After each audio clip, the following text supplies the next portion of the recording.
समय मैंने आप लोगों से एक आग्रह किया था कि एक नया अपन सेशन शुरू करेंगे, एक नया विषय की चर्चा की बात हुई थी उस समय कि इंडिया में आप क्या पढ़ना पसंद करेंगे। तो आप कमेंट करने में बहुत ज़्यादा कंजूसी कर रहे हो। बहुत कम लोग थे जिन्होंने ये बताया कि मुझे क्या पढ़ना है। तो अभी आपको यही नहीं पता मेरे प्रिय दोस्तों कि आपको पढ़ना क्या है। तो सबसे पहले ये तो पता होना चाहिए ना कि आप क्या पढ़ना चाहते हैं। हाँ, कई मेरे मित्रों ने कमेंट करके बताया कि सर हमें ज्योग्राफी पढ़ाएं आप।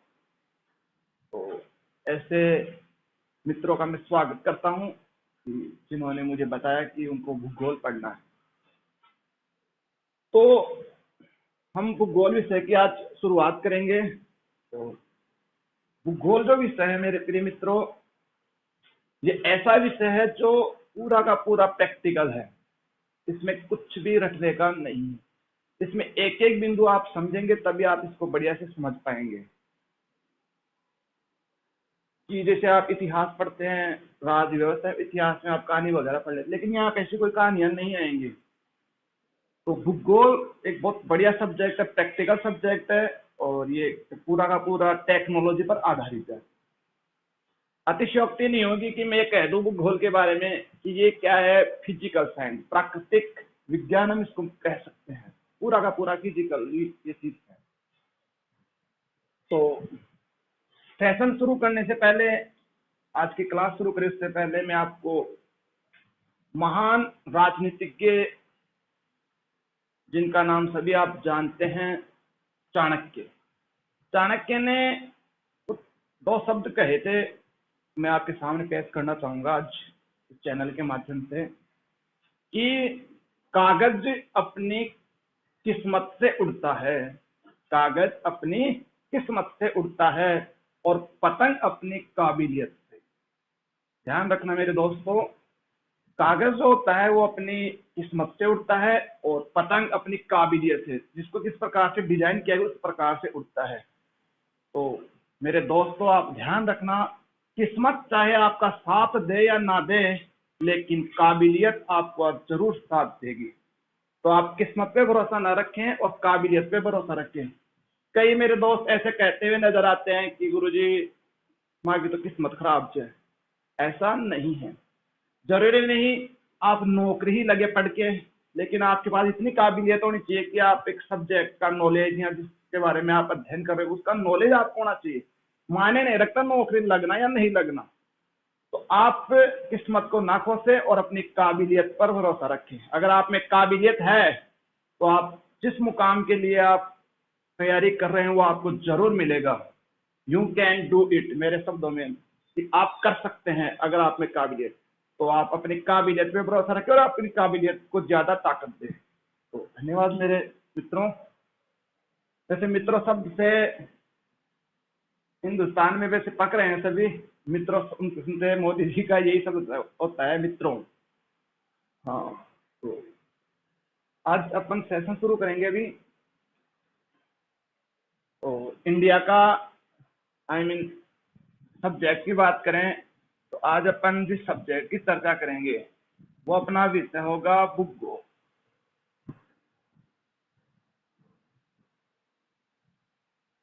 सबसे पहले मेरे दोस्तों, मेरे साथी जो ये चैनल देख रहे हैं, तो मैं यहाँ पे आपको बता दूं कि मैं आपको यहाँ पे कंप्लीटली ज्योग्राफी पढ़ाऊंगा। इसमें विश्व आ गया, फिजिकल आ गया, आपके भारत का भूगोल आ गया, राजस्थान का भूगोल आ गया। चाहे आप एग्जाम आप चपरासी के देवें, चाहे आप एग्जाम RAS IAS तक की दें। तो जैसे RAS में प्रीलिम्स में पूरा का पूरा जीके आता है, तो यहाँ पे आपको सारे चीजें बताई जाएंगी। ना मैं यहाँ पे आपको किसी चपरासी को पढ़ा रहा, ना मैं आपको पुलिस कांस्टेबल को पढ़ा रहा, नहीं मैं यहाँ पे आपको किसी रेट वाले विद्यार्थी, पटवार वाले विद्यार्थी को पढ़ा रहा। ठीक है, मैं आपको कंप्लीट ज्योग्राफी पढ़ा रहा हूँ जो आपके सभी प्रतियोगिता परीक्षाओं में बहुत ज्यादा काम आने वाली है। तो भूगोल विषय की हम चर्चा करें। भूगोल हर चीज शब्द पे थोड़ा ध्यान दें। अब यहाँ पे कोई लोक नृत्य तो चल नहीं रहे कि कोई ट्रिक वगैरह होंगे यहाँ पे, तो पूरा चीज आपको समझना पड़ेगा। तो भूगोल विषय की अगर बात करें तो भूगोल क्या होता है, भूगोल इसको पढ़े कैसे। पढ़ना कैसे है, किस प्रकार से, इसके बारे में थोड़ा बेसिक आप नॉलेज आपको पता होना चाहिए। हालांकि आपको थंबनेल में दिख गया होगा कि आज जो टॉपिक चलेगा अपने सौर मंडल की शुरुआत है, वो टॉपिक ही क्यों पढ़ेंगे उसका भी मैं भी रीजन बताऊंगा। तो भूगोल, कई विद्यार्थी की भूगोल किसे कहेंगे, पहले परिभाषा। तो कई मेरे साथी ये कहेंगे बिल्कुल इजी है सर, भूगोल, भू यानी पृथ्वी, गोल यानी गोल, पृथ्वी गोल है और यही भूगोल है। तो शायद आप सही होंगे कि पृथ्वी गोल है और पृथ्वी का पूरा अध्ययन करना ही क्या है, भूगोल। वैसे भूगोल की बात करें तो भूगोल जो शब्द बना है ये बना है जियोग्राफी।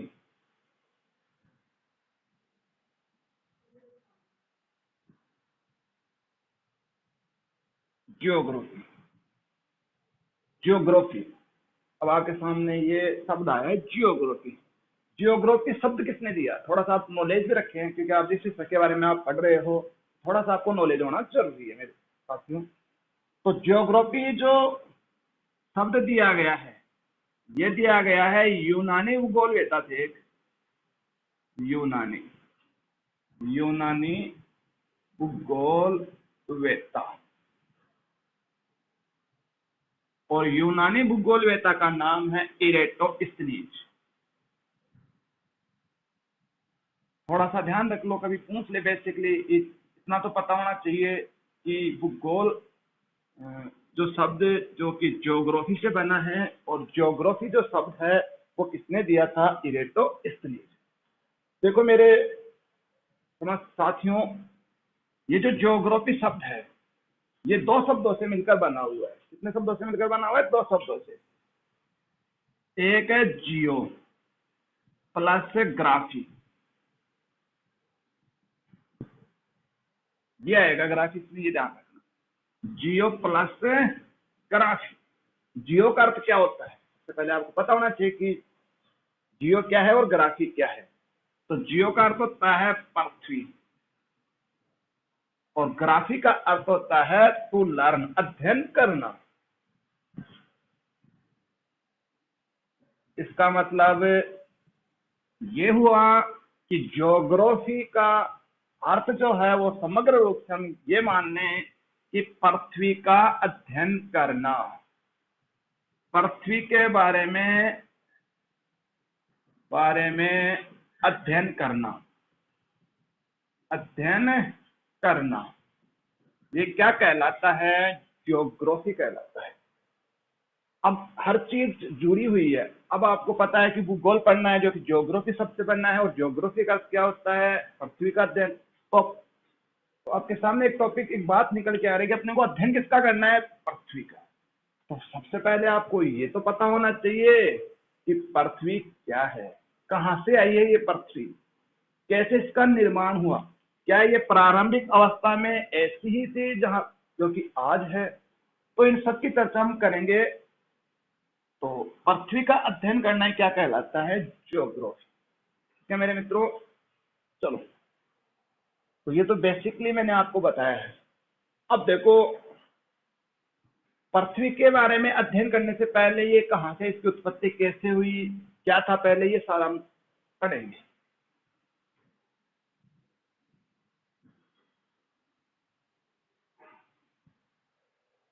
तो सबसे पहले पृथ्वी का अगर आप अध्ययन करना चाह रहे हो तो सबसे पहले आपको ये पता होना चाहिए कि पृथ्वी क्या है। सब जानते हैं पृथ्वी क्या है, ग्रह है।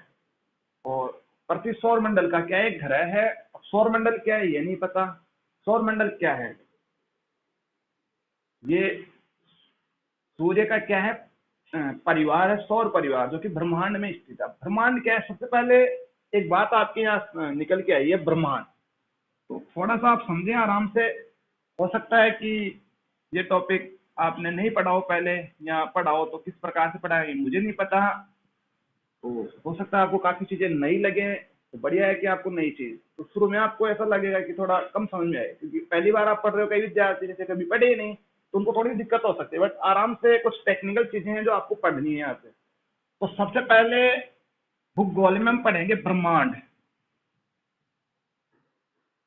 ब्रह्मांड क्या है, किसे कहेंगे हम ब्रह्मांड। आपके दिमाग में ये विचार आ रहा होगा कि ब्रह्मांड क्या है।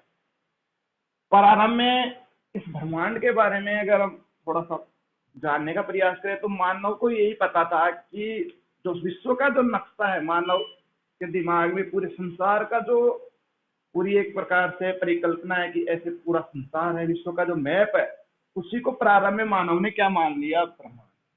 क्या आप इस बात से सहमत हैं कि क्या विश्व का पूरा मैप ही केवल ब्रह्मांड है?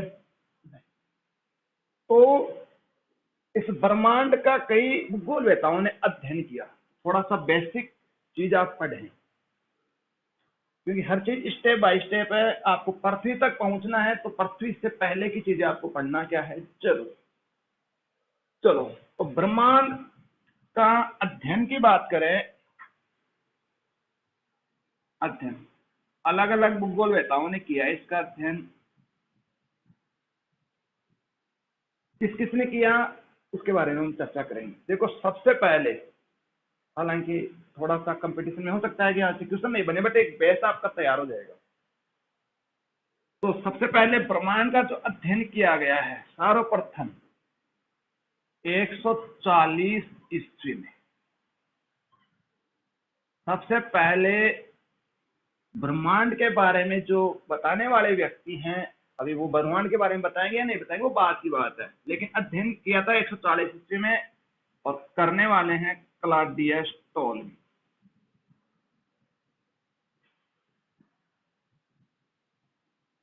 क्लॉडियस टोलेमी पहले व्यक्ति थे जिन्होंने बताया, यानी अध्ययन किया था किसका, ब्रह्मांड का। इस क्लॉडियस टोलेमी ने बताया कि इसने एक अवधारणा दी थी। अवधारणा का नाम है जियोसेंट्रिक अवधारणा। जियोसेंट्रिक अवधारणा नाम से बिल्कुल रटने की भी आवश्यकता नहीं है। इस अवधारणा को नाम से पता चल रहा है, जियोसेंट्रिक अवधारणा। जियो यानी पृथ्वी, सेंट्रिक का मतलब मध्य में है। तो इस क्लॉडियस टोलेमी ने 140 ईस्वी में बताया कि ब्रह्मांड जो है इसके केंद्रीय भाग में कौन है, पृथ्वी है। केंद्रीय भाग में कौन है, पृथ्वी। और सूर्य और अन्य ग्रह जो हैं, लिख देते हैं दिस इज ए सन, सूर्य। सूर्य और अन्य ग्रह, और भी जो बाकी के जो ग्रह हैं, मान लेते हैं सपोज इट, ये सारे के सारे ग्रह किसकी परिक्रमा कर रहे हैं, क्लॉडियस टोलेमी के अनुसार किसकी परिक्रमा कर रहे हैं, ये पृथ्वी की। कि पृथ्वी ब्रह्मांड के केंद्र में है और सूर्य और बाकी जो ग्रह हैं वो इसके चारों ओर क्या कर रहे हैं, परिक्रमा। ये थी कौन सी अवधारणा, जियोसेंट्रिक अवधारणा। काफी वर्षों तक यही माना जा रहा था कि, क्योंकि इस भाई साहब ने बताया है कि पृथ्वी बीच में है और बाकी सूर्य और ग्रह इसके क्या लगा रहे हैं, चक्कर। हालांकि आप जानते कि ऐसा नहीं है।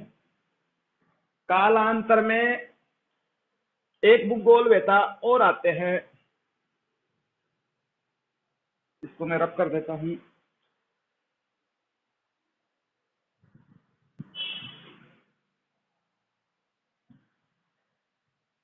तो पहले जो अवधारणा है वो जियोसेंट्रिक अवधारणा, लगभग मैं कहूं 1300-1400, लगभग 1400 वर्षों तक हमें यही पता रहा कि साहब टोलेमी भाई साहब सही हैं और इन्होंने जो बताया है कि पृथ्वी बीच में है, बाकी ग्रह चक्कर लगा रहे हैं।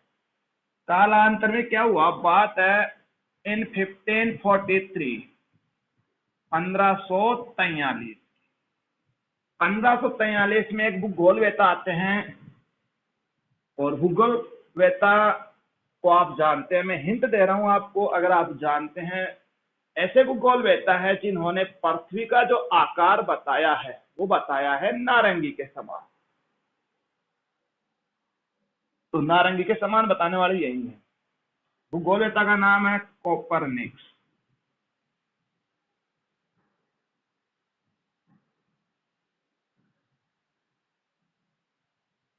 गोलाकृति पृथ्वी की उन्होंने बताई थी, कोपरनिकस। 1543 में कोपरनिकस ने कहा कि नहीं, टोलमी ने आपको गलत चीजें बताई हैं, टोलमी का अध्ययन बिल्कुल क्या है गलत। उन्होंने उसकी आलोचना की और उसमें कोपरनिकस ने एक नई अवधारणा दी और अवधारणा का नाम है हेलियोसेंट्रिक अवधारणा। हेलियोसेंट्रिक हेलियोसेंट्रिक अवधारणा। तो जैसे भूगोल विषय जिन विद्यार्थियों के हैं, अगर वो तैयारी कर रहे हैं तो उनके ये क्वेश्चन जैसे भूगोल संबंधित सब्जेक्ट की जो एग्जाम होते हैं उसमें पूछ लें कि साहब जियोसेंट्रिक अवधारणा किसने दी और हेलियोसेंट्रिक अवधारणा, जियोसेंट्रिक अवधारणा क्या है और हेलियोसेंट्रिक अवधारणा क्या है, तो पता होना चाहिए। तो कोपरनिकस ने बताया कि नहीं, टोलमी ने सही नहीं कहा। वास्तव में क्या है, वास्तव में ब्रह्मांड के जो मध्य में पृथ्वी नहीं, क्या है, सूर्य है। बीच में कौन है, सूर्य। और बाकी ग्रह पृथ्वी के अलावा जो अन्य ग्रह हैं वो सारे के सारे सूर्य के क्या लगा रहे हैं, चक्कर लगा रहे हैं। ये जो अवधारणा दी गई, ये दी गई थी किसके द्वारा, कोपरनिकस, जिसका नाम है हेलियोसेंट्रिक अवधारणा। दोस्तों आपके दिमाग में एक क्वेश्चन आ रहा होगा कि सर निकले तो थे ये काय की अध्ययन के लिए ब्रह्मांड, तो ये दोनों जो विद्वान थे क्या उन्होंने ब्रह्मांड का अध्ययन किया? क्या आप ये मुझे बताएं कि सूर्य और ग्रह ही केवल ब्रह्मांड है? नहीं, सूर्य और ग्रह ब्रह्मांड का एक छोटा सा क्या है, अंश। तो इन दोनों भूगोलवेताओं की, एक तो कोपरनिकस और एक टोलमी, ये दोनों भाई साहब निकले तो थे ब्रह्मांड का अध्ययन करने के लिए, लेकिन इनका अध्ययन जो रहा वो कहां तक सीमित रहा, सौर परिवार तक। केवल ये किसके बारे में ही बता पाए, सौर परिवार के बारे में ही। हालांकि टोलमी ने अलग अवधारणा दी है, कोपरनिकस ने अलग दी है। तो इनकी जो अध्ययन जो रहा वो केवल सौर परिवार तक ही सीमित रहा। इन दोनों ने ही ब्रह्मांड के, हालांकि अध्ययन इन्होंने ब्रह्मांड का प्रारंभ किया, लेकिन इनकी जो जानकारी रही वो कहां तक रही, केवल सौर परिवार। कालांतर में और अध्ययन हुए और आगे हम चलें, इसके आगे अध्ययन की बात करें तो सबसे पहले अगर ब्रह्मांड की बात करें, वास्तव में जो ब्रह्मांड के बारे में बताया था, ये बताया गया है, एक व्यक्ति है, व्यक्ति को फिर आप जानते हैं, हिंट दे रहा हूं क्योंकि आप हिंट से आपको ये चीजें, हर चीज को जोड़ के पढ़ोगे ना तो वो आपके लिए बहुत बढ़िया रहेगा। व्यक्ति वही है या भूगोलवेता वही है जिन्होंने पृथ्वी का आकार दिया था, जियोड आकार। कई विद्यार्थी जान गए होंगे, जो नहीं जाने मैं उनको बता दूं, वो व्यक्ति थे जॉन हर्शेल। व्यक्ति का नाम है जॉन हर्शेल। अब देखो कई विद्यार्थी सोच रहे हैं कि नाम सर कैसे आ रहे हैं, क्योंकि अपने भूगोल का जो विकास हुआ है, भूगोल विषय का जो अब जैसे अपन ने पढ़ा था कि जियोग्राफी जो शब्द दिया वो दिया था किसने, इरोटोस्थनीज, और वो क्या थे, यूनानी भूगोलवेता थे। तो ज्यादातर जो भूगोल विषय का विकास हुआ है, इनका जो अध्ययन करने वाले हैं वो भारतीय बहुत कम है। भारत वालों का इस तरफ ध्यान ही नहीं है, इन चीजों में भारत का कोई ध्यान नहीं है। भारत वालों का ध्यान तो अंग्रेजों को भगाने में है या एक दूसरे की सींग काटने में है, ये चीजें अपने की। तो इनका विकास विदेशों में ज्यादा हुआ है, तो नाम भी ऐसे ही है। अगर भारत में होता, भारत का कोई अगर भूगोल होता, इन चीजों के बारे में बताता, हम लिखते हैं नाथूराम जी ने बताया, कालो जी ने बताया, ऐसे सब, आप इरेटोस्थनीज, क्लाइडियस टोलमी, जॉन हर्शेल, तो ये क्या है, यूनानी और रोमन भूगोलवेता है, तो इनके नाम ऐसे ही मिलेंगे। अब नाथू जी कालो जी मैं कहाँ से लेके आऊँ आपके लिए, थोड़ा सा आप ध्यान रख लेना। जॉन हर्शेल, जॉन हर्शेल पहले भूगोलवेता थे, इन्होंने बताया 1805 में, 1805, शायद 1805 नहीं है, चलो अभी बता देते हैं आपको, दिमाग से निकल गया। तो जॉन हर्शेल जो थे उन्होंने पहली बार बताया, इसने कहा कि मैंने दूरबीन से देखा है साहब। कहां से देखा है, दूरबीन, दूरबीन से मैंने देखा है। और इसने बताया कि जो John Herschel, I mean Claudius Ptolemy और जो कोपरनिकस थे, उन्होंने केवल सौरमंडल के बारे में बताया है। इस जॉन हर्शेल ने कहा कि मैंने दूरबीन से देखा है और इस ब्रह्मांड में अनेकों क्या है, आकाश गंगाएं हैं, अनेकों क्या है, आकाश गंगा। आकाश गंगा, यानी इसने बताया कि अरबों आकाश गंगाएं हैं इस पूरे ब्रह्मांड में, और ये जो आकाश गंगाएं जिनको हम कहेंगे गैलेक्सी,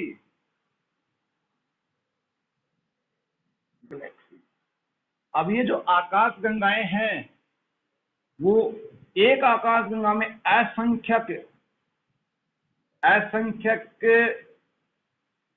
तारे, उल्कापिंड, असंख्यक तारे और उल्कापिंड हैं।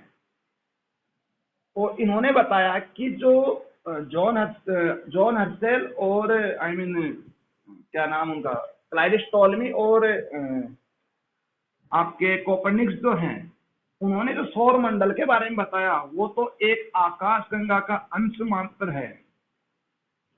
केवल क्या है, अंश मात्र ही है कि जो चीजें कोपर्निकस और क्लाइडिस टॉलमी बताई है वो तो इस आकाश गंगा का केवल क्या एक अंश है। तो हम कह सकते हैं कि वास्तव में ब्रह्मांड के बारे में जो सबसे पहले जो जानकारी दी थी वास्तविक रूप से, वो दी थी जॉन हर्शेल। दिमाग पे लोड नहीं लेना, थोड़ा सा आपको क्या रखना है, ध्यान। तो अगर पूछ ले कि सौर मंडल के बारे में सबसे पहले किसने बताया, टॉलमी ने, लेकिन गलत बताया, लेकिन बताया तो था। उसके बाद में किसने बताया, कोपर्निकस। वास्तव में ब्रह्मांड की जानकारी किसने दी, जॉन हर्शेल। जॉन हर्शेल ने किसके बारे में बताया, आकाश गंगाओं की खोज की दूरबीन से। उत्तर व्यक्ति तो दूरबीन से देख लिया इसने, और इसने बताया कि ऐसे ब्रह्मांड में अनेकों क्या हैं, आकाश गंगाएं हैं, और एक आकाश गंगा में असंख्यक तारे व उनका पिंड है। तो ये तो गया ब्रह्मांड का अध्ययन कि कैसे कैसे इसके बारे में किसने बताया। तो आप केवल नोट ना लें, आराम से थोड़ा सा समझ लें। अब अपन चर्चा करेंगे कि इस ब्रह्मांड की उत्पत्ति कैसे हुई। तो सबसे पहले हम बात करेंगे ब्रह्मांड की उत्पत्ति, थोड़ा सा पता होना चाहिए।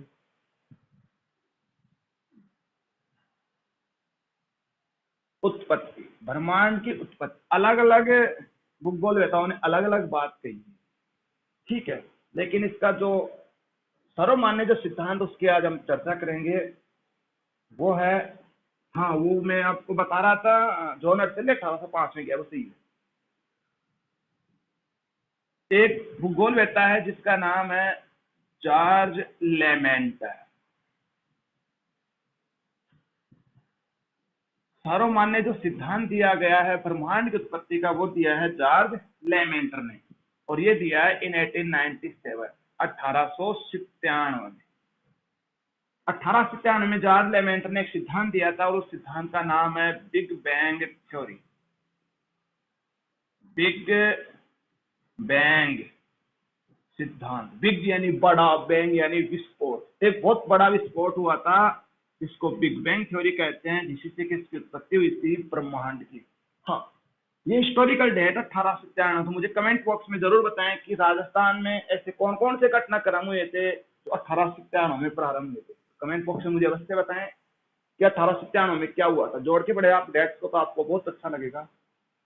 तो बिग बैंग सिद्धांत दिया था जॉर्ज लेमेंट। हाँ, ये आपके जनरल कंपटीशन में भी पूछा जा सकता है कि ब्रह्मांड की उत्पत्ति का जो सिद्धांत है बिग बैंग थ्योरी, वो किसने दिया था, जॉर्ज लेमेंट। इस जॉर्ज लेमेंटर भाई साहब ने बताया कि पूरा का पूरा जो ब्रह्मांड है ये केवल दो ही पदार्थों से मिलकर बना हुआ था। केवल पदार्थ कितने थे, तो एक है कण है और एक है प्रतिकण, जो दोनों आपस में एक दूसरे के क्या लगा रहे थे, चक्कर लगा रहे थे। कण और प्रतिकण। तो एक बार क्या हुआ, अचानक, अकस्मात, अचानक हुआ है लेमेंटर भाई साहब के अनुसार। अचानक क्या हुआ, ये एक दूसरे के क्या लगा रहे थे, आपस में चक्कर। अचानक इसमें क्या हुआ,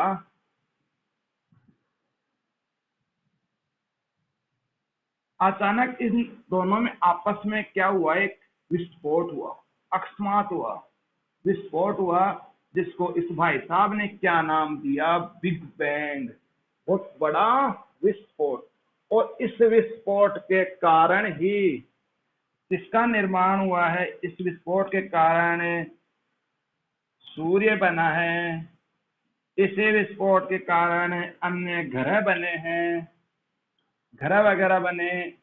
सूर्य का गुरुत्वाकर्षण बल ज्यादा होने के कारण सारे के सारे ग्रह इसके क्या लगा रहे थे? चक्कर लगा रहे थे। इसी विस्फोट के कारण असंख्य तारे बन गए पूरे में, ऐसे उल्कापिंड बन गए इस प्रकार से। और ये पूरा का पूरा क्या है? ब्रह्मांड है। ये बात कही है किसने? जॉर्ज लेमेंट भाई साहब ने। तो इन्होंने बताया कि सूर्य की उत्पत्ति, सभी ग्रहों की उत्पत्ति, जितने भी तारे हैं, असंख्य जो तारे हैं, जो आकाश गंगाएं हैं, उन सब का निर्माण इस बड़े विस्फोट के कारण ही हुआ है, जिसको नाम दिया बिग बैंग थ्योरी। आशा करता हूं कि आपको ये चीजें समझ में आई होंगी। अब अपने मेन जो टॉपिक आज अपने को पढ़ना था, वो पढ़ना था सौर मंडल। तो सौर मंडल ऐसे डायरेक्ट आपको समझ नहीं आता, आपको ये पता होना चाहिए कि सौर मंडल ब्रह्मांड का ही भाग है। तो पहले ब्रह्मांड के बारे में हमने जाना। तो स्क्रीनशॉट अगर लेना तो वैसे इसकी स्क्रीनशॉट की जरूरत है नहीं, आप ये चीज समझ जाएंगे। अब अपने मेन जो टॉपिक है, थोड़ा सा हो सकता है आपको अटपटा लग रहा हो, लेकिन धीरे धीरे आपको ये चीज समझ में आएगी। क्योंकि शुरुआत से मैं आपको पढ़ाऊंगा भूगोल A to Z, जिसको हम कहेंगे कि स्टार्टअप इसका कहाँ से होता है। तो अपने जो मेन जो टॉपिक आगे निकल के आया है वो है सौर परिवार। सौर परिवार, सौर परिवार या फिर सौर मंडल एक चीज है। नाम से पता चल रहा है सौर यानी सूर्य, इसकी बात कर रहे हैं अपन सन। सूर्य का परिवार, सूर्य का क्या है? परिवार। वो क्या कहलाएगा? सौर परिवार। अब सूर्य के परिवार में कौन कौन आते हैं? एक तो सूर्य आता है। सूर्य क्या है? इसमें मुखिया। सूर्य परिवार का क्या है? मुखिया है। अपने परिवार में मुखिया होता है, उसी प्रकार सूर्य इस सौर परिवार का क्या है? मुखिया है। सूर्य के अलावा इसमें और क्या आएंगे? एक आएंगे ग्रह, उपग्रह, उल्कापिंड। ये सब मिलकर किसका निर्माण करते हैं? सौर परिवार का, सोलर सिस्टम। तो हमको क्या पढ़ना है? सबसे पहले आपको सूर्य के बारे में पढ़ना है कि सूर्य क्या हुआ, कैसे इसकी उत्पत्ति हुई, ग्रह क्या है, ग्रहों कितने ग्रह हैं, वो सारी चीजें हम चर्चा करेंगे। उपग्रह क्या है, उल्कापिंड क्या है, ये सब चीजें अपन पढ़ेंगे। एक एक चीज के बारे में आज अपन चर्चा करेंगे। तो सबसे पहले हम बात करेंगे सूर्य की।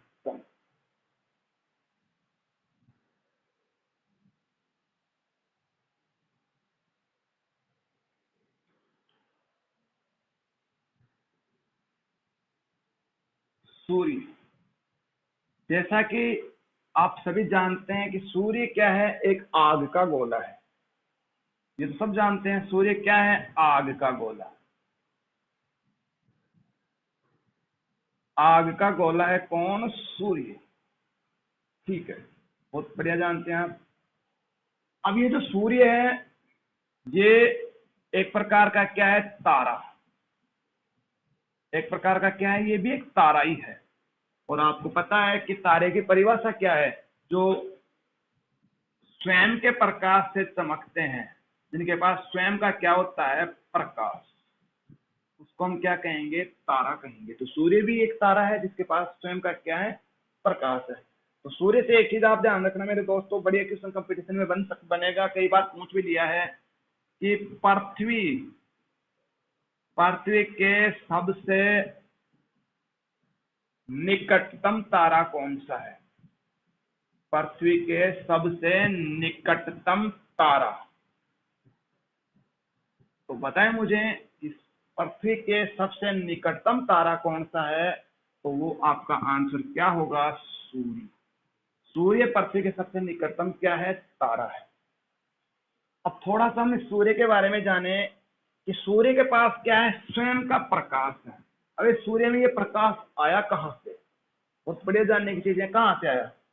तो इसका सबसे पहले मैं आपको बताऊं रासायनिक संगठन, सूर्य का निर्माण कैसे हुआ, इसका रासायनिक संगठन। रासायनिक संगठन आप थोड़ा समझें। रासायनिक संगठन की बात करें तो इसमें क्या क्या कौन कौन सी गैसें पाई जाती हैं सूर्य में। तो देखो नंबर 1 पे इसमें है हाइड्रोजन। सबसे ज्यादा मात्रा में जो इसमें गैस पाई जाती है लगभग 71%। अगर पूछ ले कि सबसे ज्यादा सूर्य में कौन सी गैस है, हाइड्रोजन। दूसरे नंबर पे आती है हीलियम। दूसरी कौन सी गैस है, हीलियम। हीलियम कितनी परसेंट है, 26.5%। 71% हाइड्रोजन है और 26.5% क्या इसमें हीलियम। और तीसरे नंबर पे अन्य गैस। अन्य जो गैसें हैं बाकी लिथियम वगैरह वो कितनी परसेंट है, 2.5%। अब हम बात कर रहे थे कि सूर्य के प्रकाश, सूर्य के पास ये प्रकाश, ये आग, ये ज्वाला कहां से आई। तो सूर्य में जो प्रकाश का जो स्रोत है, ध्यान रखना, सूर्य के पास स्वयं का क्या है, प्रकाश। और कोई विद्यार्थी मुझे ये नहीं कहेगा, कोई दोस्त किसी नहीं गुरुजी प्रकाश को मांगे दादा को छोड़ के बैठो छे बेटा, मैं भी प्रकाश की बात तुम कर रहे हो, ध्यान रखना। तो स्वयं का क्या है, प्रकाश। तो सूर्य में ये प्रकाश आया कहां से, इसका प्रकाश का जो स्रोत है, प्रकाश का स्रोत, वो प्रकाश का स्रोत सूर्य में आया कहां से। तो हाइड्रोजन जो गैस है, एच तो जिसको हम कहेंगे हाइड्रोजन, हाइड्रोजन जो गैस है वो गैस क्या करती है, नाभिकीय संलयन के कारण। नाभिकीय, नाभिकीय विखंडन, नाभिकीय संलयन, साइंस वाले विद्यार्थी जरूर जानते इस मामले में। नाभिकीय संलयन अभिक्रिया, नाभिकीय संलयन के कारण हाइड्रोजन गैस जो है वो किसका निर्माण करती है, हीलियम का। कौन सी गैस का निर्माण करती है, हीलियम गैस का। तो हीलियम गैस के निर्माण के कारण, और आपको पता है कि हीलियम क्या है, गैस खुद भी जलती है, और इसके कारण ही, हीलियम के बनने के कारण, इस नाभिकीय संलयन के कारण ही, इस चक्कर के कारण ही सूर्य में क्या आया है, प्रकाश। तो ध्यान रखना मेरे प्रिय दोस्तों, अगर आपसे कंपटीशन एग्जाम में अगर आपसे पूछा जाए कि सूर्य में प्रकाश का स्रोत है कौन सी गैस है, तो आप किस पे चिन्ह लगाएंगे, हाइड्रोजन। अगर ऑप्शन में हाइड्रोजन नहीं है तो फिर आपको चिन्ह लगाना है हीलियम। वैसे अगर बेसिकली हम देखें तो वास्तविक रूप से तो इसमें आग का काम कौन कर रहा है, हीलियम। हालांकि हीलियम बना कौन रहा है, हाइड्रोजन, नाभिकीय संलयन के कारण। ये चीज आपको पता होनी चाहिए। तो सबसे पहले सौर परिवार में हम क्या पढ़ रहे हैं, सूर्य, जो कि सौर परिवार का क्या होता है, मुखिया होता है। उत्पत्ति कैसे हुई, हमने ब्रह्मांड की उत्पत्ति में पढ़ लिया था कि बिग बैंग सिद्धांत के कारण बहुत बड़े विस्फोट हुए थे, जिससे सूर्य का निर्माण हुआ, ग्रहों का निर्माण हुआ है। ध्यान रखना, सूर्य का जो गुरुत्वाकर्षण है, गुरुत्व आकर्षण, वो अन्य ग्रहों की तुलना में बहुत ज्यादा है। अब आपके दिमाग में एक क्वेश्चन आ रहा होगा, मैंने अभी बताया भी था, आपके दिमाग में क्वेश्चन आता होगा कि सर जैसे हम पढ़ते हैं कि ग्रह सूर्य के चारों ओर क्या लगाते हैं, परिक्रमा करते हैं, क्यों करते हैं, उसका मेन कारण है गुरुत्व आकर्षण। गुरुत्व आकर्षण प्रभाव के कारण ही ये जो सूर्य अलावा अन्य जो ग्रह हैं वो सूर्य की क्या करते हैं, परिक्रमा करते हैं। ठीक है, तो ये चीज आपको पता होनी चाहिए।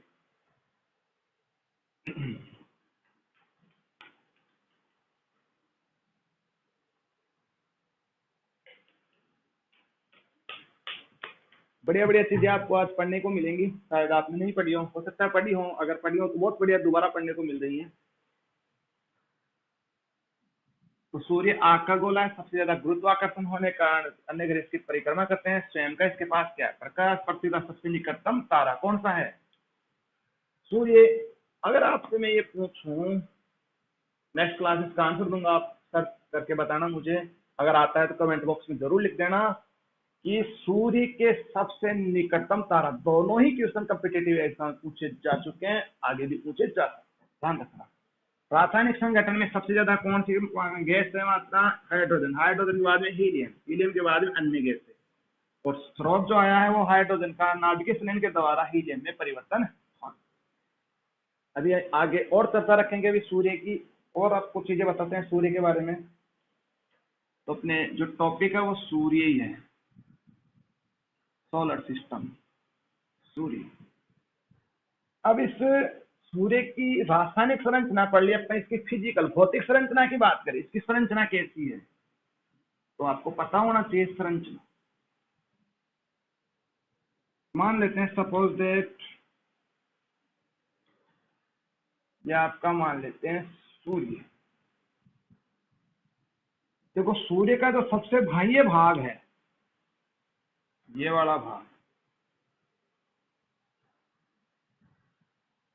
बाह्य भाग, ये डायग्राम आप बनाते भी रहना, बहुत बढ़िया है आपके लिए क्योंकि हर चीज डायग्राम से समझनी होगी। ये जो बाह्य भाग है सूर्य का, तो मैंने रेड पेन से लिखा है, ये कहलाता है कोरोना। ये कोरोना बीमारी वाला कोरोना नहीं है, कोरोना अपने आंख में भी होता है ना, ये कोरोना कहलाता है। इसके जो इसका अंदर वाला जो भाग है ये वाला, इसके बाद में ये वाला भाग,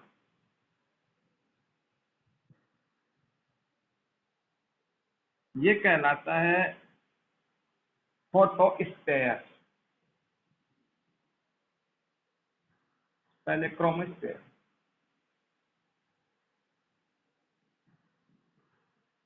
क्रोमोस्फेयर। अब आप सोच रहे होंगे कि सर क्रोमोस्फेयर क्या है। इस प्रकार पृथ्वी का अर्थ का वायुमंडल होता है, उसी प्रकार सूर्य का भी क्या है, वायुमंडल, लेकिन वायु नहीं है, वायुमंडल है।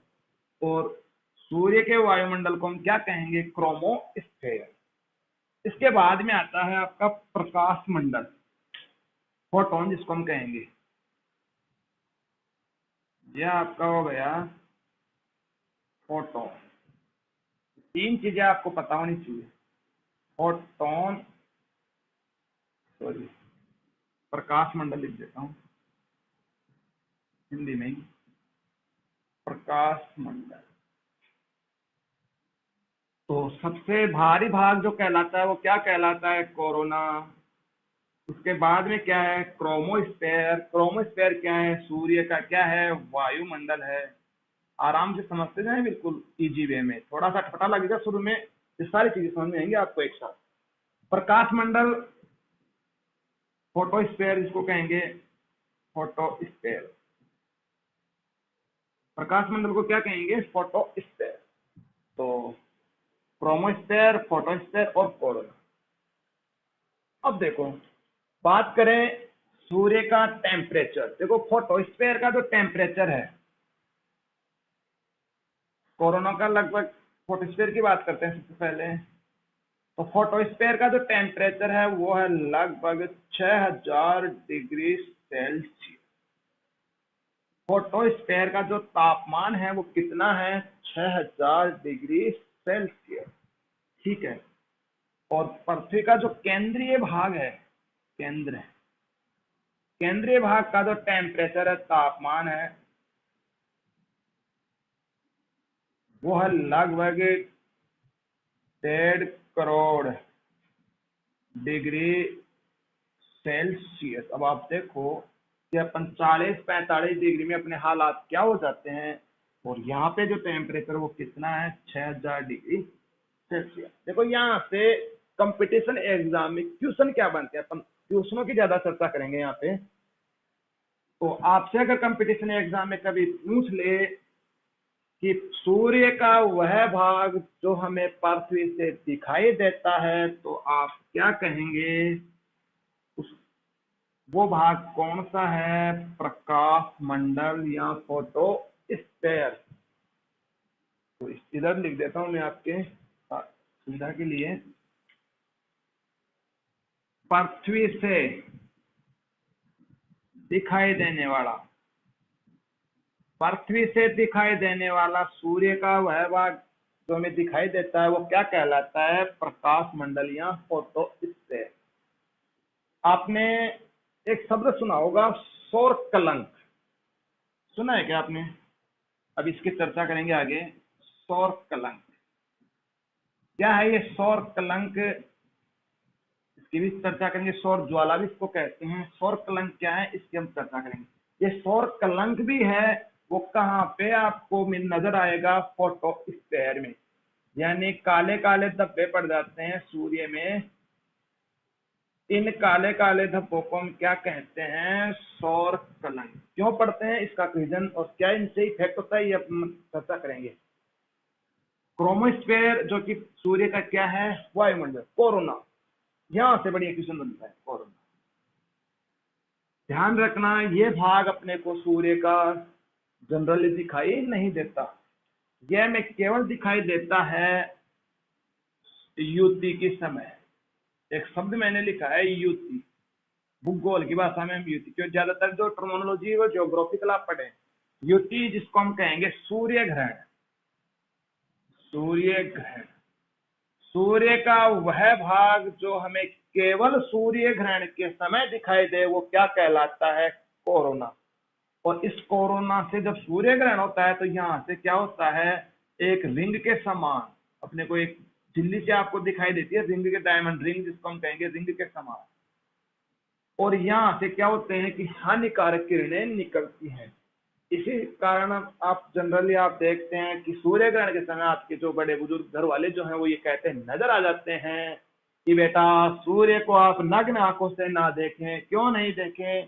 क्योंकि उस समय कोरोना से डायरेक्ट जो किरणें निकलती है वो आपको आंखों को इफेक्ट करती हैं और आपकी जो आंख में जो कोरोना है उसको प्रभावित करते हैं, जिससे आपकी नजर वगैरह चली जाती है। आपने देखे होंगे कई व्यक्ति ऐसे हैं, लुक लंदन टॉक टॉकिया, जिनको अपन गैर गैला बोलते हैं ना।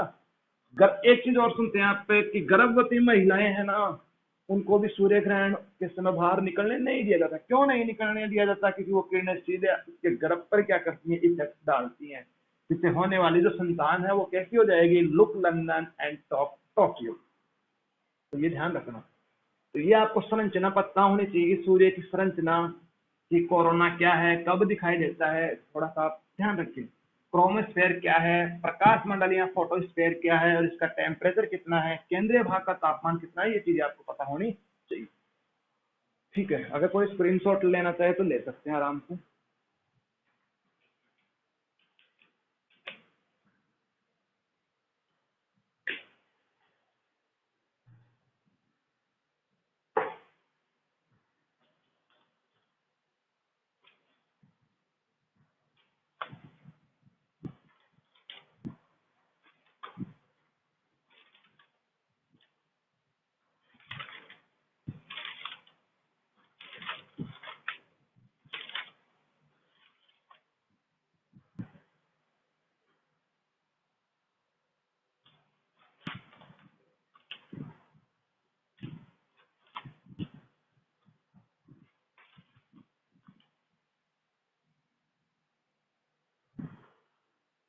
हाँ जी, हो गया।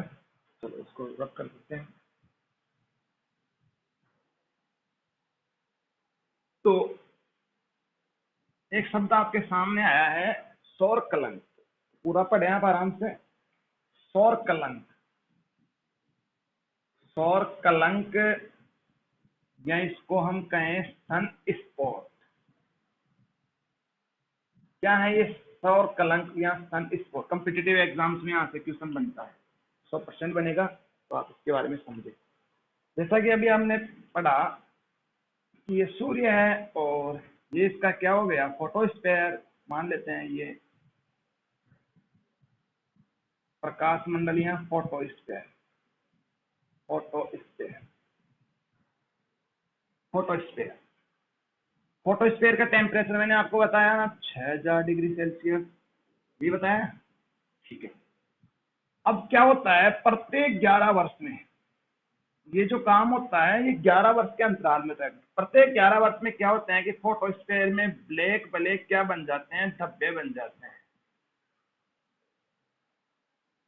ठीक है, ये काले धब्बे बन जाते हैं, और ये काले धब्बे ही कहलाते हैं क्या? सन स्पॉट या सौर कलंक।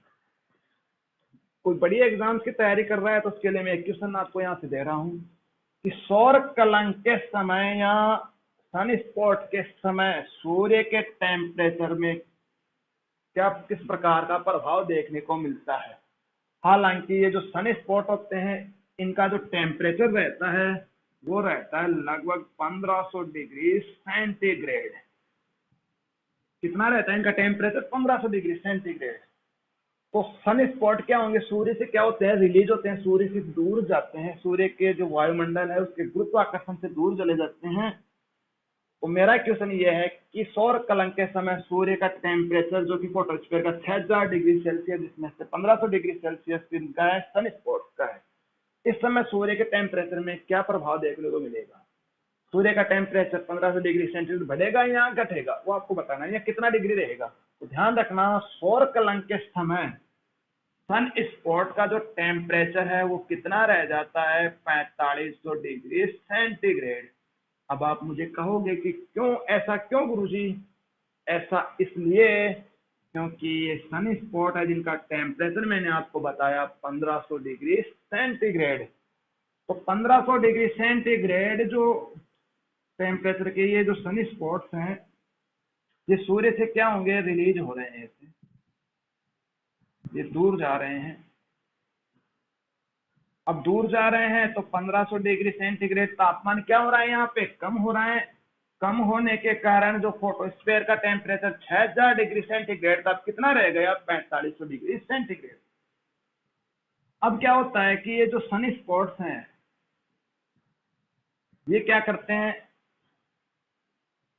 सूर्य के जो वायुमंडल है उसका गुरुत्वाकर्षण बल से दूर चले जाते हैं और ये आ जाते हैं किधर, अपने पृथ्वी के वायुमंडल। मान लेते हैं दिस इज ए अर्थ, ये क्या है, धरती माता। तो ये, और ये आपके पृथ्वी का क्या हो गया, वायुमंडल। ये पृथ्वी का क्या हो गया, वायुमंडल। सपोज पृथ्वी के चारों ओर जो हवा का आवरण है वो क्या है, वायुमंडल है। तो ये क्या करते हैं, इस ये जो सन स्पॉट्स हैं ये क्या करते हैं, सूर्य से रिलीज होंगे प्रत्येक 11 वर्ष में, 11 वर्ष में ही होता है ऐसा, प्रत्येक 11 वर्ष में ये रिलीज होंगे और ये अपने पृथ्वी के वायुमंडल में प्रवेश कर जाते हैं। और यहाँ पे इनको कहते हैं ध्रुव ज्योति। नाम सुना होगा कि ध्रुव ज्योति क्या है, एक विशेष प्रकार का प्रकाश है जो किससे रिलीज हो रहा है, ये सूर्य से, जो आपको पृथ्वी के दोनों ध्रुवों पर नजर आता है। यहाँ पे भी आपको ये नजर आएगा, उत्तरी गोलार्ध में भी नजर आता है, उत्तरी ध्रुव पे भी और दक्षिणी ध्रुव पे भी। ये आपकी ध्रुव ज्योतियां हैं, उत्तरी गोलार्ध में भी, और यानी उत्तरी ध्रुव पे भी और दक्षिणी ध्रुव पे। उत्तरी ध्रुव पे इस ध्रुव ज्योति को कहेंगे अरोरा बोरेलियस। नाम ध्यान रखना, ये बड़े क्वेश्चन है आपके एग्जाम के लिए, अरोरा बोरेलियस। आगे जब दोबारा मौका मिलेगा तो ये बताएंगे आपको, जब वायुमंडल की चर्चा करेंगे। और दक्षिणी गोलार्ध में इनको कहेंगे अरोरा ऑस्ट्रेलियस।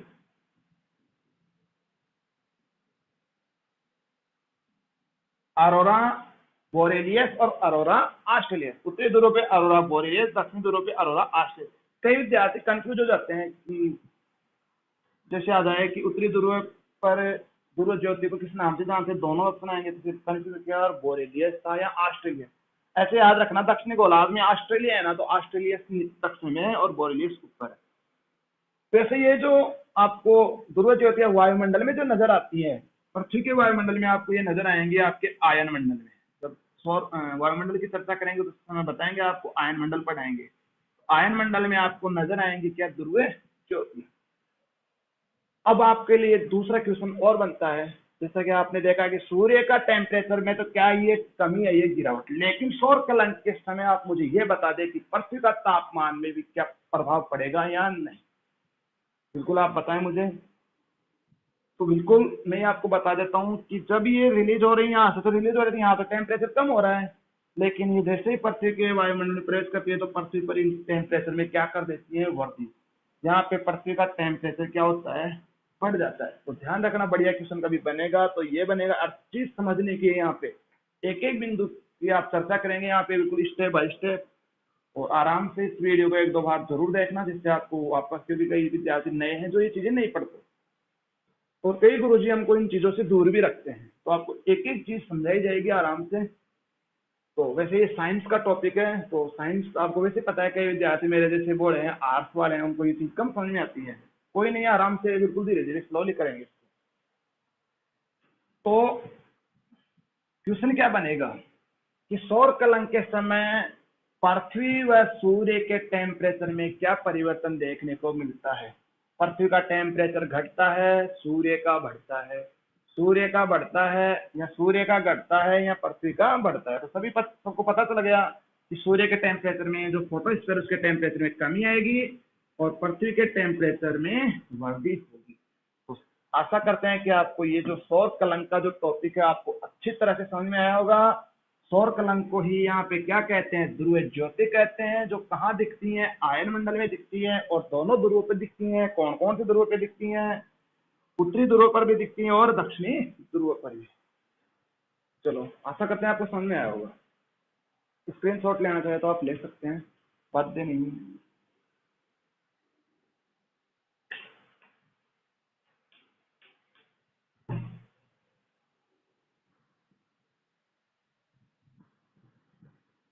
अब कई विद्यार्थी सोचेंगे गुरुजी अब मैं तो सूर्य के बारे में इतना पता था ही नहीं, हमें तो इतना ही जानते थे कि सूर्य आग का गोला है और पर घर है वो चक्कर लगाते हैं, कोई चीजें पढ़नी जरूरी है। दोस्तों हर चीज को पढ़ रहे हो तो बेसिक से पढ़ो, एक एक चीज पे चर्चा होनी चाहिए। अभी भी सूर्य पूरा नहीं हुआ है और देखते हैं थोड़ा सा इसके बारे में। देखो कुछ फैक्ट्स सूर्य के बारे में बता दूं जनरली। देखो सूर्य का जो प्रकाश है, ये जनरली एग्जाम पूछ लेते हैं, उसको पृथ्वी पर आने में कितना समय लगता है? ये सन है और ये आपकी अर्थ है। तो सूर्य का प्रकाश जो आ रहा है पृथ्वी पे आ रहा है, तो इसमें समय कितना लगता है? समय लगता है कितना? 8 मिनट और लगभग 20 सेकेंड। कई किताबों में आपको 16 सेकेंड, कईयों में 18 सेकेंड, कईयों में 21 सेकेंड, कईयों में 20 सेकेंड। तो लगभग हम कहें 8 मिनट और 20 सेकेंड में सूर्य का प्रकाश जो है वो क्या होगा?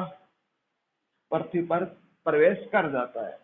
ये आपके काफी छोटी मोटी एग्जाम से पूछ लेता है, ये आपको पता होना चाहिए। देखो सूर्य और पृथ्वी के मध्य की दूरी, ये दूरी भी आपको पता होनी चाहिए।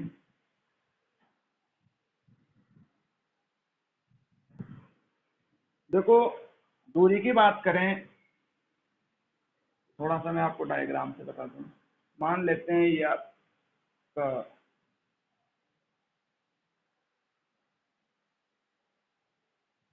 अंडाकार परिपथ है और इसके लगभग केंद्रीय भाग में कौन है? सूर्य। और पृथ्वी इसके चारों ओर ग्रह है, तो ये क्या लगा रही है? चक्कर लगा रही है इसके चारों तरफ, अर्थ। देखो दो स्थितियां ऐसे बनती हैं, दो बार ऐसी स्थिति बनती है। एक स्थिति बनती है जब सूर्य और पृथ्वी के बीच में दूरी क्या हो जाती है? अधिकतम, अंडाकार परिपथ की वजह से और ये परिक्रमण के कारण। एक स्थिति बनती है सबसे न्यूनतम दूरी। तो सबसे ज्यादा जो दूरी होती है ये होती है 15.21 करोड़ किलोमीटर। सूर्य व पृथ्वी के मध्य अधिकतम अगर आपसे कभी दूरी पूछे, अधिकतम अधिकतम जो दूरी होती है 15.21 करोड़ किलोमीटर। और इस स्थिति को ज्योग्राफी की भाषा में कहेंगे अपसोर।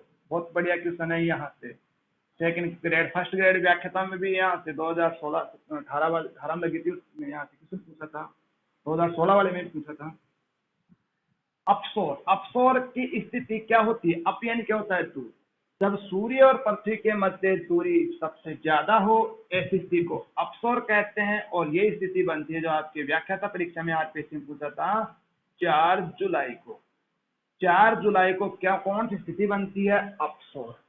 न्यूनतम जो दूरी होती है वो होती है 14.70 करोड़ किलोमीटर। ये आपके एग्जाम से पूछ सकता है। 14.70 किलोमीटर जो की क्या है? न्यूनतम दूरी है और इसको कहते हैं उपसौर। उपसौर। और ये स्थिति बनती है 3 जनवरी। अब कई विद्यार्थियों के दिमाग में ये आ रहा होगा कि अप यानी होता है दूर और दूर होता है जुलाई, और फिर ये सोचते हैं कि गुरुजी मन आ चीज को समझ मारी कि जुलाई के टाइम पृथ्वी से सूर्य कहीं रहे दूर, और जुलाई में आपने तो भयंकर कहीं पड़ा है तावड़ो। जब दूर से सूर्य, एक तो सूर्य पास में है तो टेम्परेचर यहाँ ज्यादा होना चाहिए, यहाँ ज्यादा होना चाहिए। बिल्कुल सही है आप, टेम्परेचर तो यहाँ ज्यादा मिलेगा क्योंकि यहाँ पे नजदीक है, यहाँ पे क्या है दूर। फिर कहोगे गुरुजी जो पढ़े जी को सत्यानाश होगो क्या कि जुलाई में आपने कहा कि अफसोर, अफसोर की स्थिति क्या होती है दूर। तो ऐसे विद्यार्थियों में बताना चाहूंगा बेटा यहाँ पे क्या है, पृथ्वी से सूर्य क्या है दूर है, लेकिन आपको ये पता होना चाहिए कि ये जो अफसोर की जो गणना आपको होता है कि पूरा पृथ्वी अपन तो है नहीं, अपन कहाँ है उत्तरी गोलार्ध। उत्तरी गोलार्ध में क्या होता है इस समय जुलाई के समय कर्क रेखा पर सूर्य सीधा चमकता है, और भारत में इस समय क्या होता है ग्रीष्म ऋतु होती है। तो आप ये ना समझें कि पूरी पृथ्वी भारत ही नहीं है, ठीक है। कुछ हिस्से पृथ्वी के ऐसे हैं जहाँ पे बिल्कुल टेम्परेचर क्या है कम रहता है, क्यों रहता है दूरी। और हमेशा एक चीज ध्यान रखना, अपसोर और उपसोर की जो गणना है, जो दूरी का जो मापन है अपसोर और उपसोर, वो हमेशा दक्षिणी ध्रुव से मापा जाता है। ये आपको ध्यान रखने की बात है। कौन से ध्रुव से ये चीज मापी जाती है, दक्षिणी ध्रुव से। तो अपसौर की स्थिति कब बनती है ये पता होना चाहिए, 4 जुलाई को। उपसौर की स्थिति कब बनती है, 3 जनवरी को। अपसौर क्या होता है, जब सूर्य और पृथ्वी के मध्य दूरी बढ़ जाए उसको क्या कहेंगे, अपसौर। उपसौर किसे कहेंगे, जब सूर्य और पृथ्वी के बीच में दूरी कम हो जाए। अधिकतम दूरी कितनी होती है, 15.21। न्यूनतम कितनी होती है, 14.70। तो फिर आपको ये भी पता होना चाहिए कि औसत दूरी क्या है। औसत दूरी, औसत दूरी है 14.90 करोड़ किलोमीटर लगभग है ये।